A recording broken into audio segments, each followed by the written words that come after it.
My name's Catherine Newington and I'll be your host this afternoon.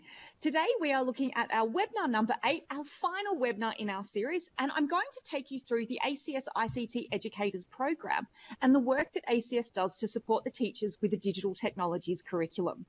So today we're going to start off with explaining what ACS is and what the ACS ICT Educators Program is. Next that I'm going to do is I want to take you through all the resources and how we've been connecting with schools and assisting schools to implement the digital technologies curriculum. That's where you have to start thinking about how we can support your school and how these resources might benefit your school as well. And if there's any resources that that I don't speak about, please don't hesitate to contact me and I will continue building these resources. I want you to keep in mind that this program has gone from strength to strength over the past 2 years because of the connections that we've made with schools. When I've created one resource in one school, it's then passed on to another school and they again find so much value in it as well. So please don't hesitate to contact me and actually find there might be some gaps in some of the resources, or you might think, I need this and I can't find it anywhere. Because as a teacher myself, I understand how hard it can be when you're trying to find a resource and planning for a curriculum that especially might make you feel a little bit overwhelmed. At the very end, I have dedicated some question time, but please feel free to put your questions through as we go as well. If there's a question that relates directly to something that I'm talking about that you'd like to discuss straight away, please do, because today it's just me and you as well. So I can certainly deviate a little bit from the slides as well. Now, all of the resources that I speak about today are all available through the ACS ICT Educators community.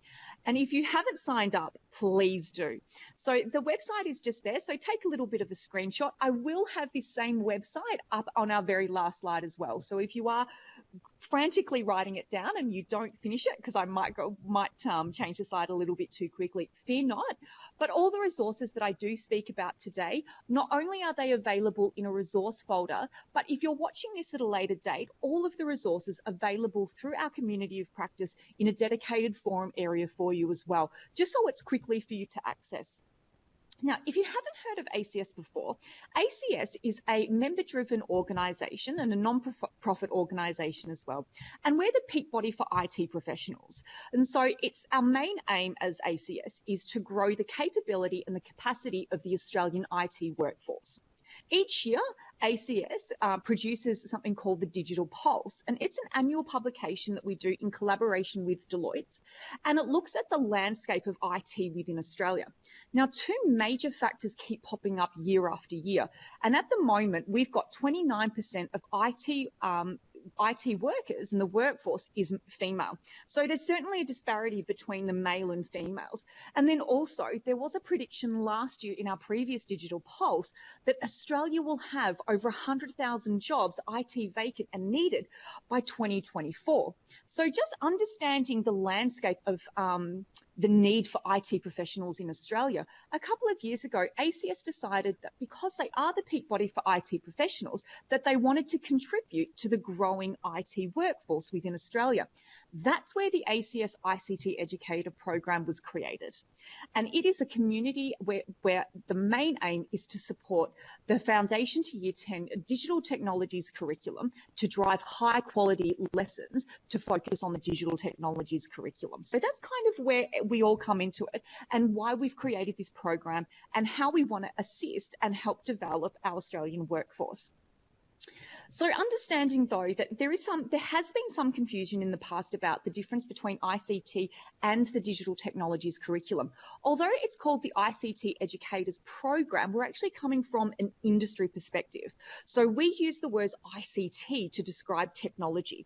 So that's why it's called the ICT Educators Program. But what I actually do is there's two parts to the program and what I do within it. So there is some part of it is working with ICT. And if you go back and have a look at webinar 1, 2, and 3, those 3 webinars were dedicated to utilizing technology for learning. So the very first one that we had, and one thing that I'm so passionate about, is creating video content for learning. I just loved creating videos for my students as a way to utilize technology when they were learning in the classroom, and they just love seeing me as well. The next one then, we actually talked about the utilizing technology for remote learning and looking at how we transfer our pedagogy from a face-to-face classroom to an online classroom and what that might look like as well. So we haven't done a lot within the actual use of technology. The main focus for the program is the implementation of the digital technologies curriculum. So even though it's called the ICT Educators program, we are certainly well aware of the difference between the ICT capabilities and the digital technologies curriculum. So when I do connect with some schools and they're just starting out on their digital technologies journey, they sometimes get a little bit of a bonus conversation with me where I talk about the types of technology that I've tried and tested in my classrooms in the past as well. So because this is all about teachers, I'm actually a teacher myself. So I spent 12 years in the classroom, and I moved from being spent 5 years as a digital technology leader at a primary school in Victoria. Don't hold it against me if you're coming in from another state, and then moved into this role. So I have a complete understanding of the typical day a teacher has, and also how stressed you might be at the moment. It's coming up to almost the last couple of weeks in term 2. You've had reports to write, you've just come back from remote learning. It's been a big term for you. So I certainly understand where you're coming from and what it means to be a teacher in today's classroom. I absolutely love technology. I've always wanted to dabble in technology and always enjoyed bits and pieces of programming. A couple of years ago, I went back to uni and got my Masters of Education, specialising in digital technologies in education. And what I found is that knowledge was able to articulate and really understand the purposeful uses of technology that we have in the classroom today. So I want you now to think about how we can, the program itself is, I'm so focused on connecting with teachers and making sure that teachers are part of this journey as well. It's really important to ensure then that we have that relationship. So the actual whole program is successful, as I said before, because of the input that we have from teachers as well. So when I think about technology within it, I really want us to be able to inspire our students and to be able to use technology to ways to problem solve and to use technologies to empower society, but then also to be able to improve our society as well. So that's my personal understanding of what we can do with the potentials of technology. And I look at how technology is used in society and think about how much it's developed, how we've got our mobile devices, how we've got the wearable technology, and how exciting it is in society. And I want to bring that enthusiasm into the classroom as well. And there's one video that has always resonated with me. And if you haven't looked at it, we're just going to pop in the chat now. It's called Project Daniel, and it's a YouTube clip by the channel Not Impossible. And this is an example of how a company was harnessing technology to improve the livelihood of Daniel, who is in the picture there. So that's just a little screenshot from there. So Project Daniel was all about, he was living in Sudan, and unfortunately he had lost both of his limbs due to the bombings in Sudan. We had the technical company came out with 3D printers, loads of tape and digital technologies. And he actually stood there and he started to create limbs for all the people that had lost them. So the picture that you see there is the most inspiring thing, that because Daniel had lost both of his arms, he hadn't been able to feed himself for 2 years. This particular screenshot right here is harnessing technology because Daniel here was able to feed himself for the first time in 2 years. That just makes me so inspired, and it's those type of stories and that understanding of what I want our students to be able to see and their own capabilities when it comes to digital technologies and how they can use it to better our society. And I think that if we give them real life stories like that, it's going to give them those little goosebumps and tingles that every time I see that video, it gives me that wanting, that need to inspire, to improve our society. And it's because of technology that we're able to do that too. So that's the program, and that's kind of where we're coming from and who I am as well, because you may have seen my face a couple of times on LinkedIn profiles or on Twitter as well. So that's where ACS is coming from, and that's the ACS ICT Educators program. Now I want to take you through some of the resources that we've created over the past 2 years, and they include documents to unpack the curriculum, creating units of work, which has been my favorite thing to do, especially, if I'm so inspired by Daniel's story, can you imagine the types of units of work that we've got available for teachers? And then also looking that we also have a bank of qubit robotics. So I'll take you through what they are as well. This is the time where if you're a teacher and watching this now, I really want you to think about answering the question of how can I connect with ACS and how can ACS support me? So over the past 2 years, I've been, as I said before, collaborating with teachers nonstop. And I wanted to actually talk to teachers and listen to them and see what's happening within their school and their classroom. So for the past 2 years, I've been collecting data on teachers' perceptions about the digital technologies curriculum, what's missing and what we need to improve on, and what's not out there yet, and how can we fill that void for them. So the two biggest issues that I found with teachers is that they really have a lack of content knowledge and also implementation. So there's the two aspects and the two challenges that teachers are facing right now is understanding the curriculum from a year level perspective rather than a broad topic. The questions that I constantly got from teachers was, but what do I have to teach at my year level? And then the second one is how to actually integrate the digital technologies curriculum and where to start. You'll see underneath both of these that there's two quotes from two teachers that that were part of the data that I've collected. And one of them that's always resonated with me is the first one is the curriculum wording is quite ambiguous. If you are a teacher who is starting out in this and has never even used the word algorithms or coding in your classroom, then yes, it can be ambiguous and it can be overwhelming. So the very first way that we wanted to solve this problem is we wanted to create some information sheets that are quick for you to be able to read. So quick, concise information that you'd be able to read in about 10 minutes. We didn't want to give you, and also information that was targeted at your year level. So when you do come across data in the digital technologies curriculum, what does that actually mean? And just to be able to get a little bit ahead of the students and have that understanding. And it's about being able to access that information quickly. So I wanted to create concise, targeted information that was specific to the year level that you're teaching, because I come from a primary school background and I understand how often we can swap and change year levels. And it means the knowledge that you may have had in, say, that grade 5, 6 level, and if you go down to prep, the curriculum's a little bit different, isn't it? So I wanted you to be able to have that information all in one go. So speaking to teachers, this is the information that we came up with. And this was the very first one that we created, because I went back to my old school, started chatting to those teachers, and a teacher went from teaching grade 1, 2 to a 3, 4. And she had no knowledge about what a peripheral device was. And so that's how this very first one was created. And so as you can see, again, you may not be able to read it, but fear not, we do have all of these ones. I just wanted you to be able to see the format of what we've done with unpacking the curriculum. So as you can see, the larger one has got information about what peripheral devices are. I've written it in plain speak for you to understand. I've also written about a little plain speak of what the curriculum expectation would be.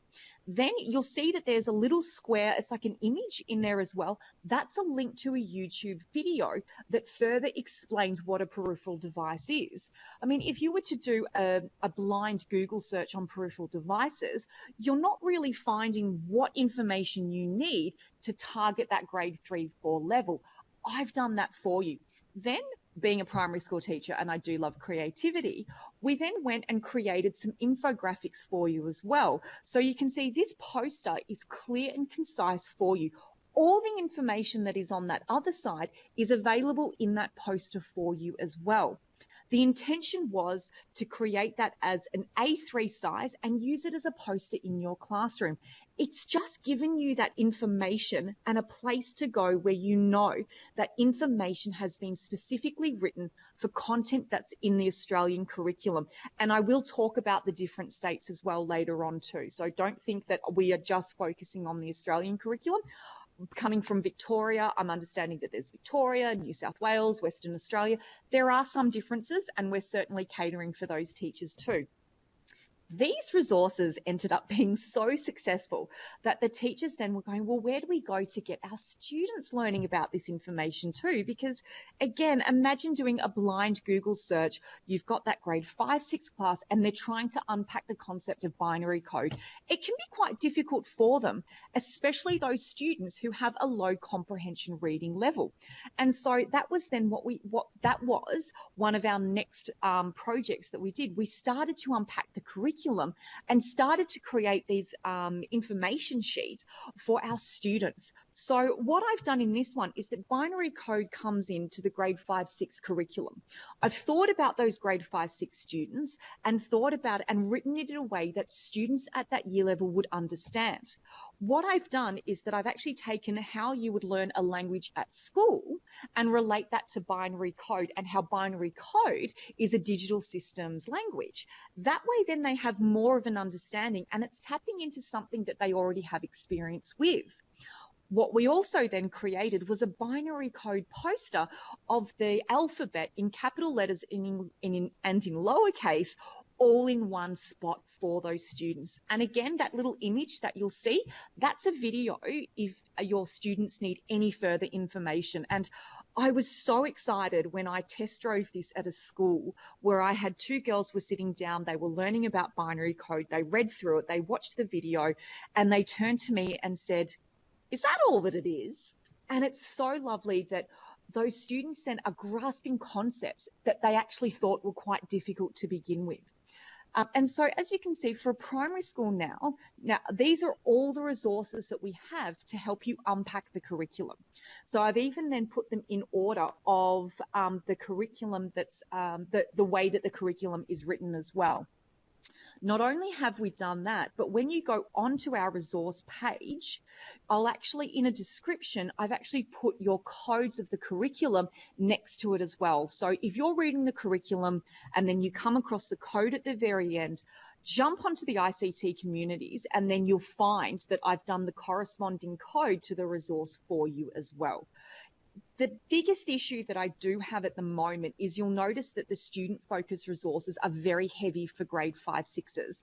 I'm really looking for some schools, help me please, that would help me develop more resources for the students for grade 3, 4, and for that foundation to year 2 as well. I think that we could come up with some really great posters, especially for that foundation to year 2 stage. And I've had many years teaching from foundation to year 2. So getting them to understand and develop their reading skills, I'm all over that as well. Don't you worry about that.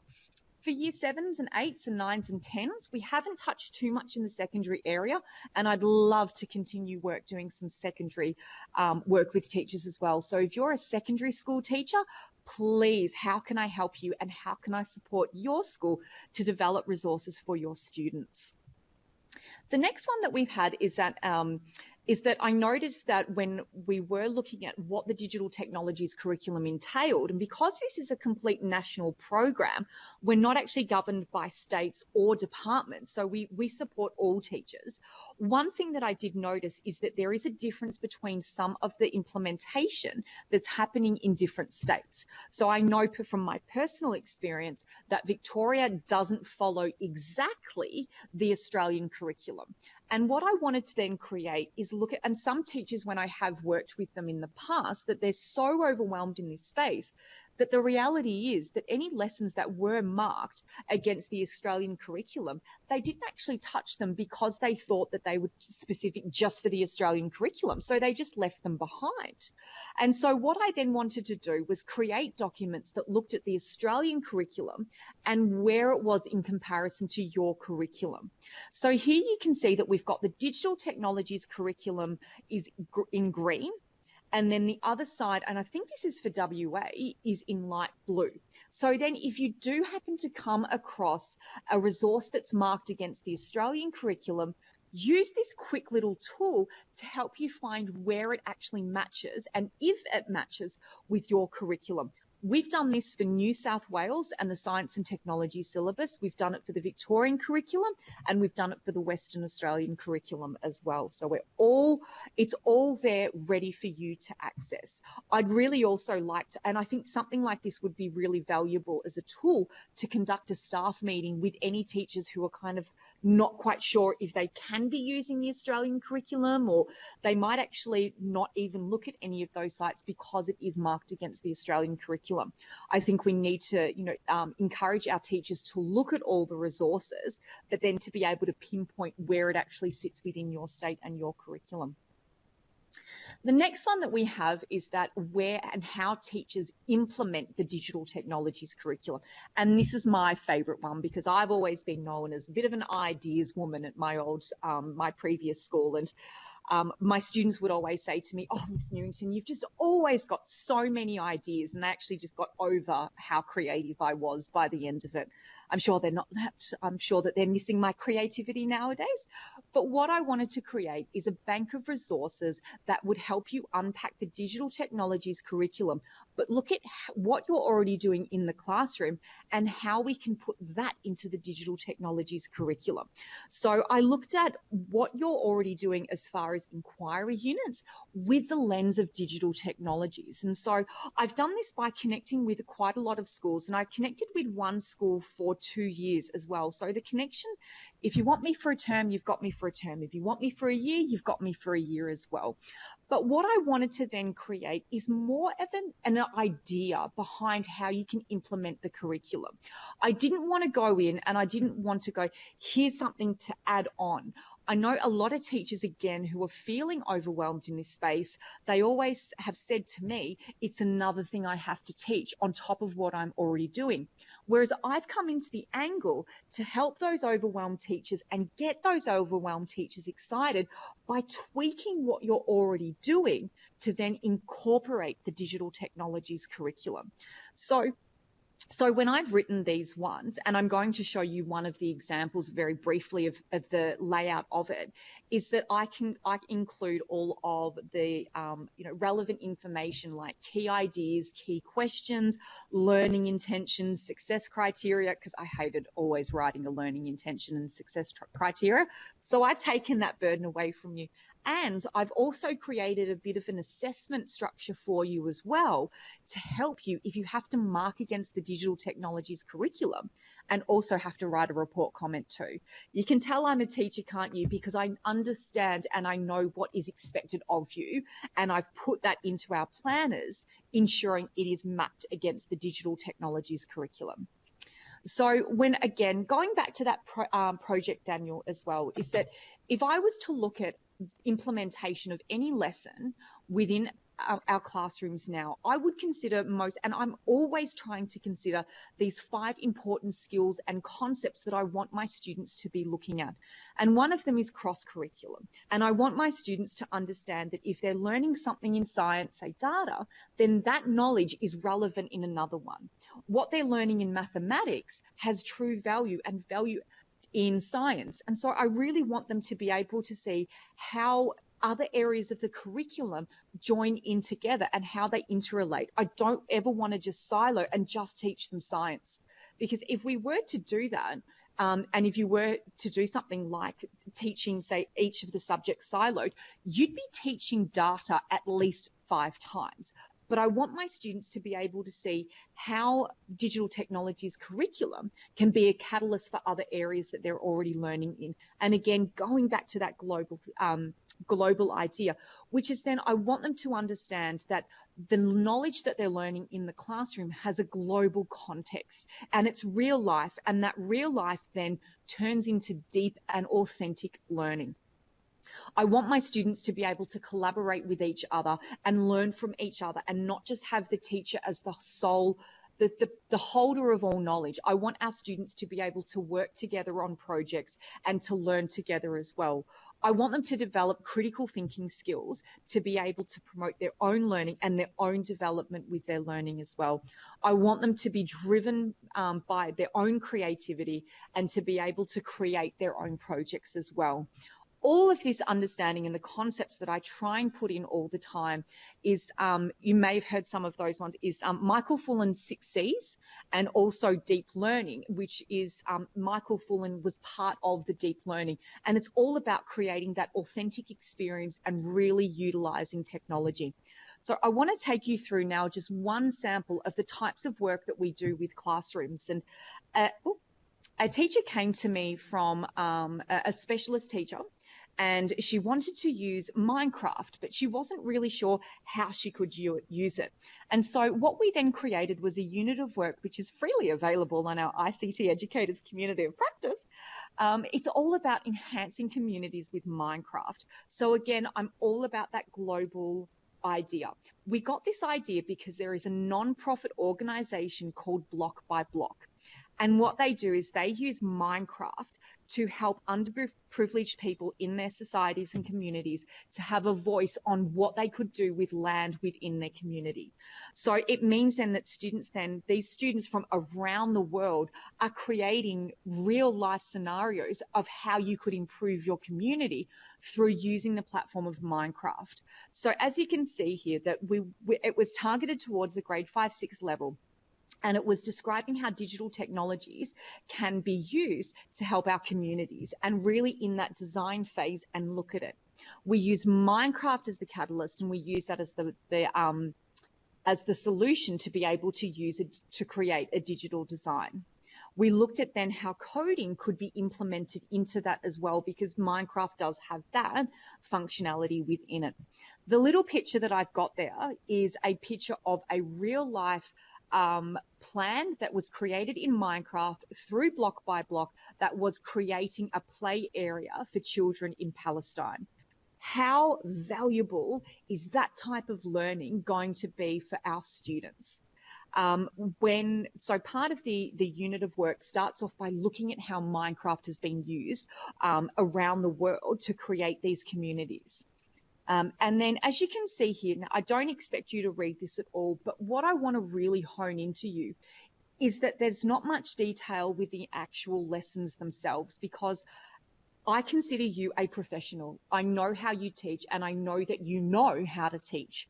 What I know you need help on is how to implement the digital technologies curriculum. So going across within the row, that's actually one lesson. And the majority of the information in that lesson is the learning intention and the success criteria. Because as a professional teacher, you will be able to take the learning intention and success criteria and kind of run with that, because you will know how you will be able to implement that lesson based on your students, based on the technology that you have available, and also based on the time as well. And it also then can be then based on how long you want this activity to go for. I've never planned I call it a session as well, because I don't want teachers to feel as though they have to do this lesson within 45 minutes. I know there's some times where I've got through a lesson or a topic that I needed to do, and it only took me half an hour. Then I ended up having half an hour free, which was fantastic. But it meant, but then there's also other times where one lesson, your students could be so ingrained and so focused on the lesson that you don't want to take them off that either. And so there's been times where what I assumed would only be a half an hour lesson, that the students were so engrossed in their learning that I didn't stop them for 2 hours. And that was in a grade 1-2 classroom as well. So you can see then I talk about what to do at a introduction session and then what to do at a whole class level. You as a professional teacher will be able to understand what that will look like as well. So you can see there too, down the bottom, I give you some resources to use as well. So part of this Minecraft activity is that you've got the block by block address there straight away. But I also found that Melbourne City had also recently created a Melbourne Minecraft, a mini Melbourne. So I think that would be a really great resource if you wanted to use it to showcase to your students as well. So that's really basically what the unit of work would look like, and how, you can then pick and choose which ones you would want to use as well. It's written in a way that it's very adaptive to what you're doing as well. So this particular unit of work brings in that coding side. The teacher wasn't ready to do the coding part of it, and that's okay. So you can see here, again, you may not be able to read it, but it's absolutely okay. I want to describe to you what each of these columns represent. So this particular page, we can see that it's actually got all of the content descriptions. And I think this one is for the Australian curriculum, all the content descriptions in one column, where that content description is taught. So what session number, the type of assessment piece that you would expect from your students. And also, if you have to write reports, I hated writing reports, and I wish you well, and I'm sure many of you have finished yours now, but they can be a very time-consuming task that teachers have to do on top of our already busy schedule.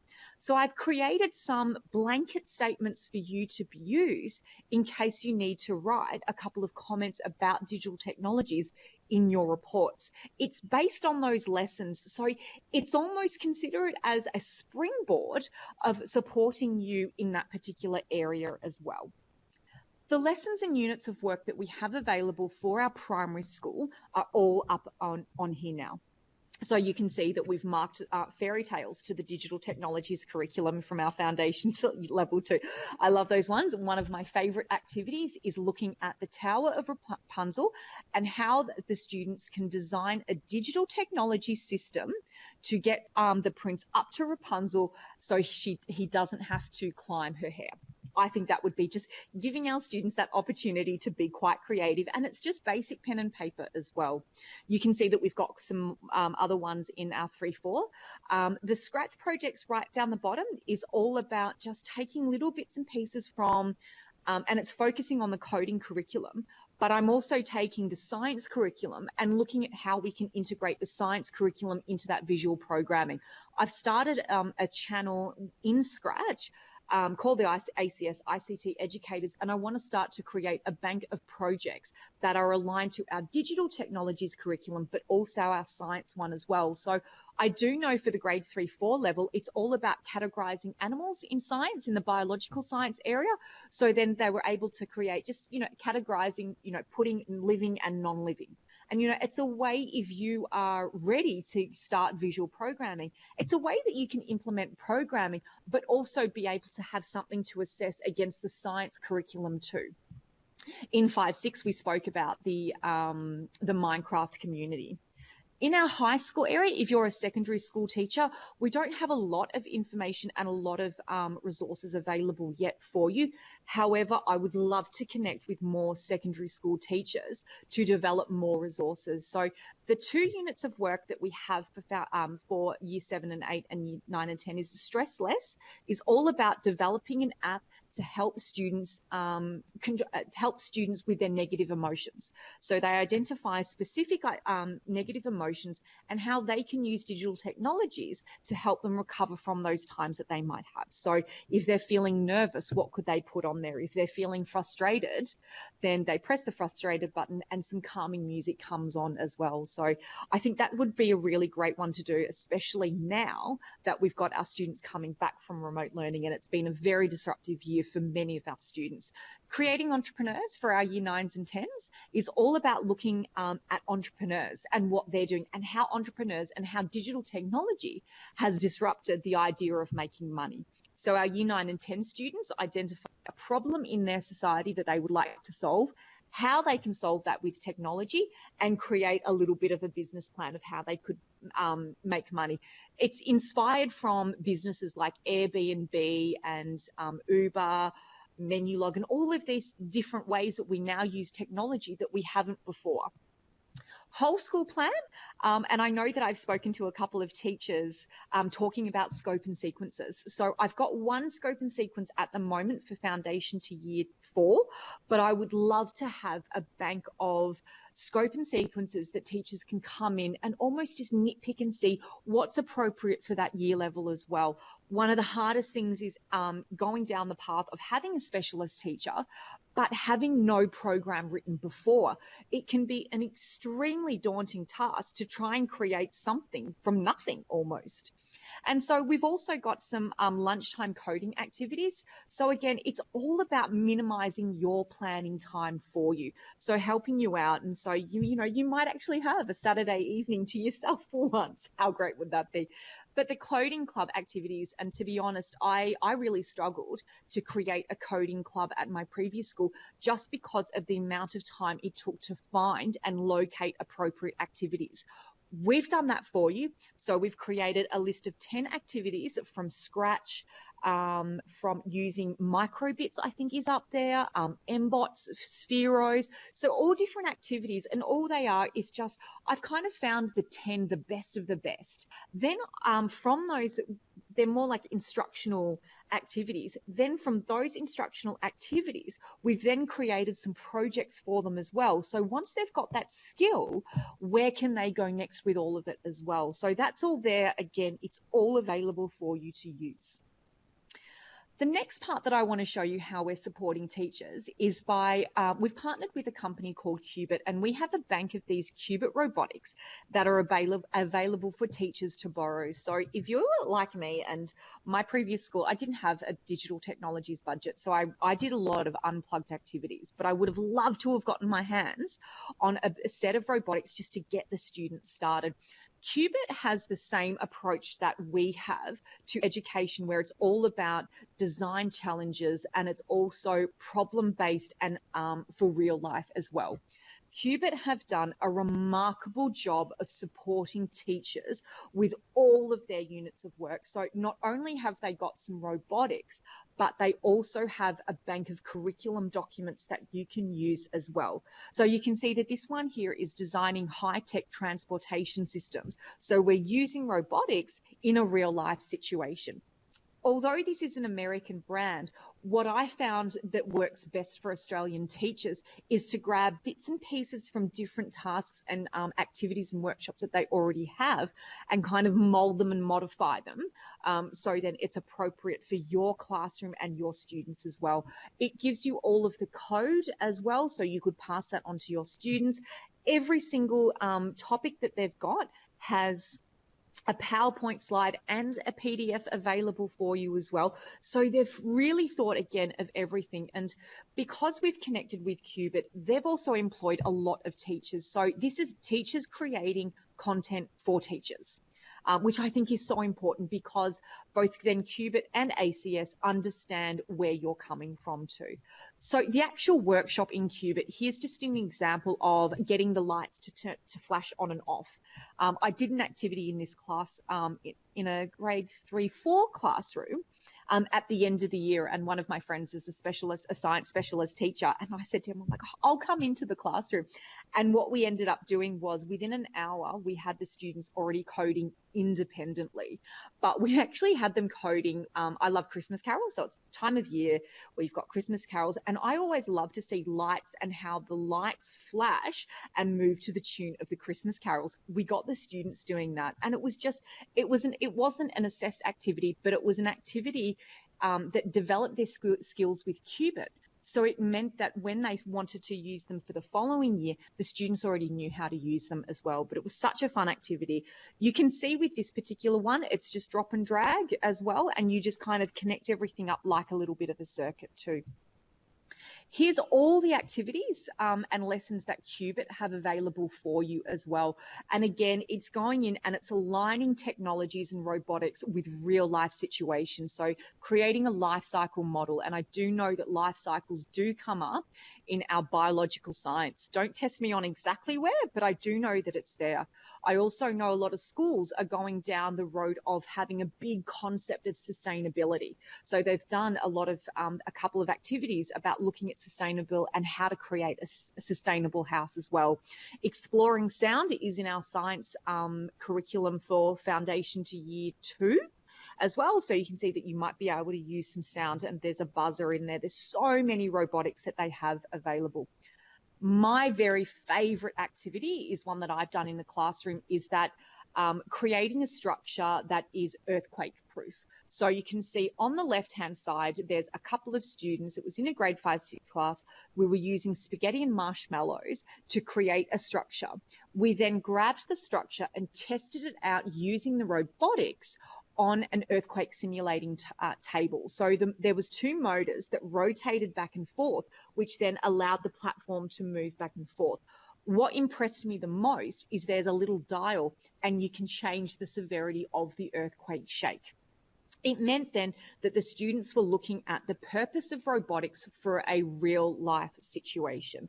And again, that comes back to something that both QBIT and ACS are very much driven to do. The final way that we have to support teachers is that I've gone to a lot of professional development as a teacher myself, and I find one of the most valuable professional developments that we can offer teachers is having a whole school approach and having a whole school development, professional development happen at once. So I've created a day. So if you are looking at needing to upskill your teachers, it's much better to have all your teachers together and learning together, so the language that you have and the professional development is consistent along the whole entire year levels as well. You've got that whole school approach, whole school language, and whole school development. So I've created a day development where I come to you regardless of where you are. And the agenda items that we have is that we look at unpacking the digital technologies curriculum using a couple of fun hands-on activities. We look at the 3 ways of thinking and how they underpin the curriculum and how those 3 ways of thinking are embedded in each of the year levels. We then play around with the QBIT robotics as well, do some of those hands-on activities. And I must say that every single time I've gone into a school and done this, man, teachers are really competitive, aren't we? It's always about, which structure will last and which one's the tallest. And yes, I have had to give out some prizes to teachers for winning that particular task. But it's not actually, fear not, that I do all the coding beforehand. What I want your teachers to do is experience the technology. And then the final thing is I give you time to actually do some forward planning in your teams. I think it's so valuable that we get our teachers to be talking and collaborating together in teams. So we look at what you're already doing in the classroom and where you can find connections to the digital technologies curriculum into those next terms or even in those next weeks. You might find that you're already doing something that you could implement the digital technologies curriculum straight away as well. So when the next steps within our program, I've been very busy over the last 2 years, haven't I? So the next steps with the program is we're going to be looking at and creating more scratch aligned activities. I don't want to create a lot of coding activities because I know that there's a lot out there already. But what I wanted to create is a couple of activities that are aligned to not only the digital technologies curriculum, but also other curriculum areas as well, especially that science. I've been able to find some really great connections, just like the one about categorizing animals. I think that we could use technology and visual programming that way as well. And it gets those teachers who are overwhelmed in that area to have a go. The way that I've created those scratched activities is almost one sheet you give to the students, and it actually has some examples of the code that they will need to use and a list of the success criteria that they will need to achieve in order to tick that task off. So that's all done for you. The second page is aligned, the activity and how it's aligned to the digital technologies curriculum.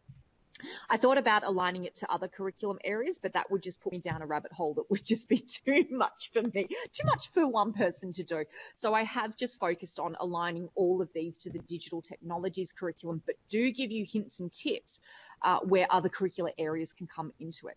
The next one is thinking about my experience as a teacher and a lead teacher as well, is I'd really like to create a bank of resources that is for PD. So the expectation for me as a lead teacher is I had to take a staff meeting once a term on the digital technologies curriculum. What I'd love to have, and what I did actually find, is that creating content for staff meetings as a lead teacher who is still already in the classroom a really time-consuming task to do. What I'd like to have is a bank of PD resources for you that might help you if you are doing any staff meetings. I want to also start to develop some really great STEM projects and how we can really look at the digital technologies curriculum. And I know that there's a lot already out there, but what could we do that it's just might be a little bit different?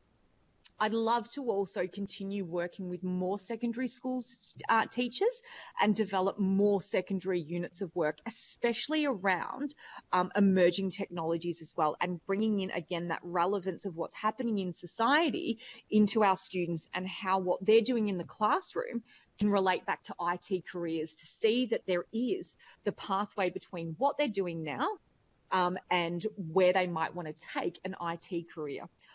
I would love and appreciate your input on any of this as well. So just use the chat function now if there's any of these resources that you might think, yeah, that is a resource that I know that we would need and I would use as well. Again, I create these resources because I need teachers and I want teachers to feel value in what I've got.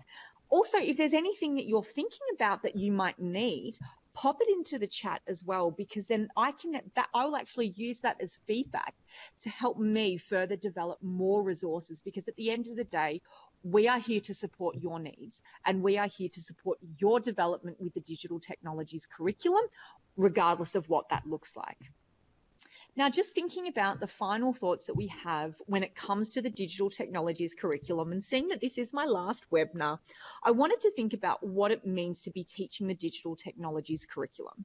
And one of the most important things is honor the curriculum and ensure that every lesson that you're doing aligns to a curriculum in some way or form. So don't deviate from that curriculum. Ensure that you are always honoring the curriculum. That's probably, as our teachers, that's our first priority. Second one, we want to ensure that the students are engaging in the learning, not the actual technology as well. So we want to make sure that our students are engaged in their learning and not the technology that they're using. Sometimes technology can hinder learning. Always make sure and always ask yourselves, are my students engaging in the technology, or are they engaging in the learning that is happening because of that technology? Pick the right technology for you. So regardless of what is happening in different schools, have a think about and don't rush out to get technology either, because what might be happening in a school that you've seen or something that you've seen that looks cool may not actually be relevant or valid in your school.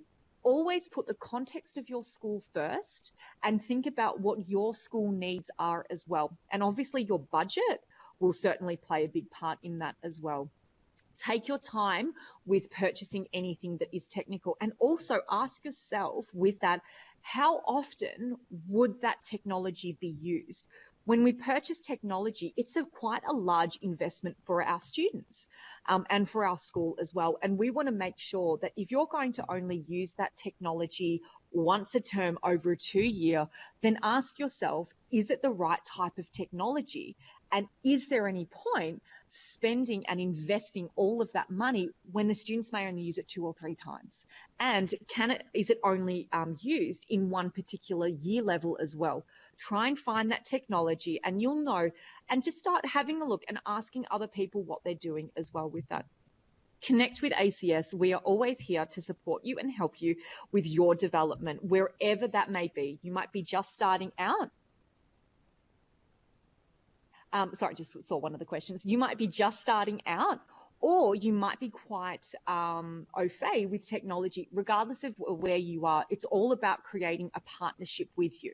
I never go into a school and go, here's one program. My first priority is to listen to where you're at and how I can support you to that next step. When you are starting out in your journey, and if you are especially one of those specialist teachers as well, what you're doing for 2020 is enough. What you need to ensure that you're doing is focus on how you can develop your program year after year. What we don't want to see is one program that will continue to be used the same year after year after year. What you will find is that this year, you might find that this year is all about dabbling in technology because students have never used it before. They will bring the skills that they learned in 2020 into 2021 as well. So you will have to develop and change and modify your programs as you go. Some teachers are very much in the mindset of, well, if it worked well last year, it'll work well again. If you had that same mindset, imagine what your programs would be missing out on within 2 years or 5 years of you using a program as well. Imagine the types of technology that you're not allowing your students to be able to engage in because you've got the mindset of staying where you are. What we want to be able to do is develop that growth mindset with our students and with our teachers as well. So all of the information that I have spoken about today is all available at that website that I spoke about within the community of practice. There is a dedicated forum, and the title of that forum is Webinar 8 ACS ICT Educators Program. If you are watching this as a recording, all of the information and all of those little images and things that I did put up are all available within that forum as well. They're already there. And also, I've attached the PowerPoint slide for you as well. Connect with me, please. So if you are looking at ways to connect with a teacher, then please contact me. My email address is there. And also, if you're a fan of Twitter like I am, my handle is Empowered Digitech. I thought it was quite appropriate for me. Also, take a look and have a look at the resource section because all of the resources that I spoke about are all available there for you to have as well. So, and I have noticed that we do have a couple of questions that are coming up as well. And so which application did I use to create the infographics? Canva. Yeah, Canva. And it was all done for free as well. So I did actually have help from our graphics team at ACS to help me with some of the graphics. But it was all just about playing around with the different the styles of it as well. So Canva was a great tool. And if you do sign up for free, there is quite a lot of free graphics that are already available as well. So there. The next question is what the 3 ways of thinking are to underpin. Yep, absolutely. So the 3 ways of thinking is systems thinking, design thinking, and computational thinking. So those 3 concepts underpin the digital technologies curriculum. And what I mean by underpin is that that is the driving force of what those content descriptions are and how they are. So you'll notice that it starts off with, this is the Australian curriculum that I am talking about at the moment, but it starts to talk about the digital system. So that's where your systems thinking is. Then it goes on to then it talks about data. Then you've also got the algorithms, that's computational thinking. And then the design thinking is anything to do with problem solving and solving a problem with the technology. So those 3 concepts is what drives the content descriptions for each of those year levels as well. I hope I explained that well. We did actually talk about the 3 ways of thinking back on one of our webinars, which was for primary school. Now, I can't remember off the top of my head which one that is. I think it was about number 4, webinar number 4. Have a look and then just watch. If you do want some more information about the 3 ways of thinking, have a look at about the first 10-15 minutes of that particular webinar. We unpack the digital technologies curriculum, as in the difference between ICT and digital technologies, and the 3 ways of thinking for more information if you need it. And I think that's it. Thank you so much for joining me today. And thank you. And I really appreciate your attendance today, especially if you are a teacher and you are so swamped with work. You've just come back from remote learning and now you've got writing reports. It's been such a hectic term for you. I cannot thank you enough for coming and joining me today. And I really hope that there is something that you found that you'll be able to use and implement into your classroom as well. Thank you again. And I look forward to connecting with you soon.